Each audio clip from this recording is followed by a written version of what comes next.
What if I told you?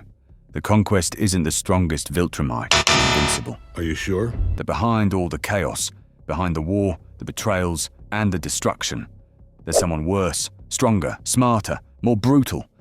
This isn't your average Viltrumite. This is Thragg, the Grand Regent of the Viltrum Empire, the living weapon, the final boss of the Invincible universe. In this video, we're breaking down everything about Thragg, his origins, his powers, his war against Earth, and why he might be the most dangerous character in the entire Image Comics multiverse. Let's get into it.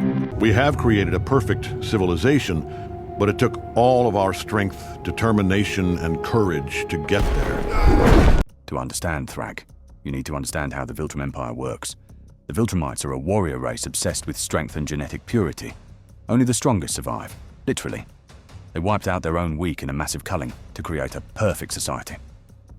After the death of Emperor Argol, the Viltrumites didn't leave the next ruler to chance. They engineered one. Thragg was selected from birth, genetically perfected, and personally raised by the ruling council. He trained in every combat art, studied every form of warfare. He was groomed for one purpose, to conquer. By the time he reached adulthood, Thragg was the most lethal Viltrumite alive. Stronger than anyone, smarter than everyone, and totally loyal to the Empire. Unlike Nolan, Thragg doesn't question his purpose. He is the purpose.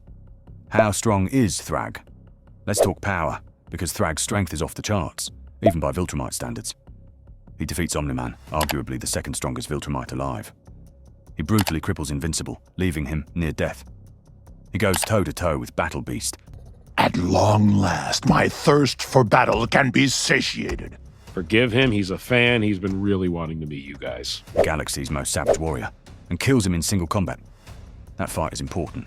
Battle Beast is known for fighting until death, and he actually injures Thragg. But even bloodied and bruised, Thragg smiles and finishes the job. He's fast, he's ruthless, and unlike Mark or Nolan, he never holds back. Thragg's body is a weapon, his mind is a war machine, and he's terrifying because there's no hesitation in him. As Grand Regent, Thragg isn't just a commander. He is the Viltrum Empire. He sends Nolan to Earth as part of the expansion plan. But when Nolan defects, Thragg takes it personally. Not because Nolan betrayed the mission, but because it shows weakness, something Thragg cannot tolerate. When Invincible, Mark Grayson, joins the rebellion, Thragg begins planning his elimination. But then comes a twist. Mark isn't just another half-breed, he's the heir. Mark is the grandson of Emperor Argol, meaning his bloodline is royal.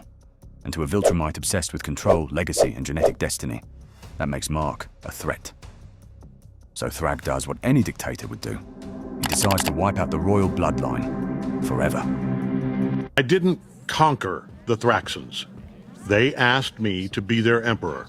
Emperor, conqueror, what's the difference? After Mark's true heritage is revealed, Thragg vanishes for a while. When he returns, he's not alone. He's created an entire army of hybrid Viltrumite children by mating with dozens of alien women. This isn't random. It's a genetic arms race.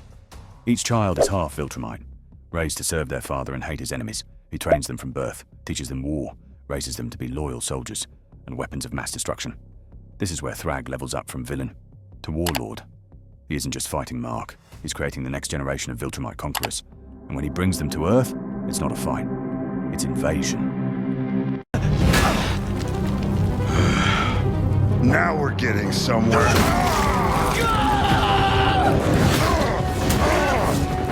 The final war between Thragg's empire and Earth is catastrophic. Mark, Nolan, Eve, Alan the alien, everyone steps in to stop him.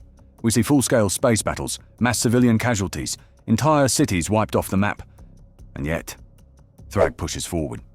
Because he's not just trying to win, he's trying to erase Mark from existence. The final battle, inside the sun. Yes, the literal core of the sun. Mark and Thragg fight in superheated plasma. No weapons, no allies. Just two Viltrumites tearing each other apart in a burning star. Mark is pushed past his limit. He nearly dies. But somehow, he wins. Thragg is vaporized, incinerated by the sun's core after one of the most brutal fights in the entire comic. Thragg isn't just a villain, he's the villain. He represents the ultimate challenge to Mark's growth. Where Nolan wavered, Thragg stood firm. Where Mark questioned, Thragg conquered. He's what Mark could have become if he gave up on humanity. If he embraced power. If he became exactly what the Viltrumites wanted. That's what makes him so dangerous. He isn't chaos. He's order without mercy. A tyrant who believes he's right. and has the strength to make it real. On the surface, Thragg looks like a simple warlord, a brute with a superiority complex. But under that armor is something more dangerous. Purpose without conscience. Thragg isn't chaotic or unhinged.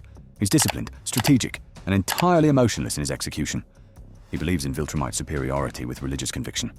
To him, weakness isn't just a flaw. It's a disease that needs to be burned out of existence.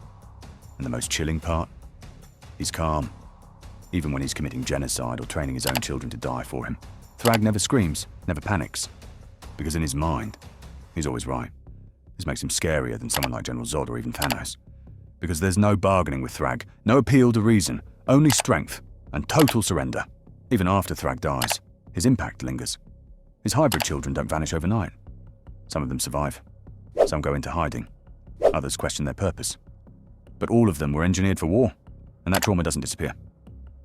Mark is left with the burden of rebuilding, not just Earth, but the galaxy.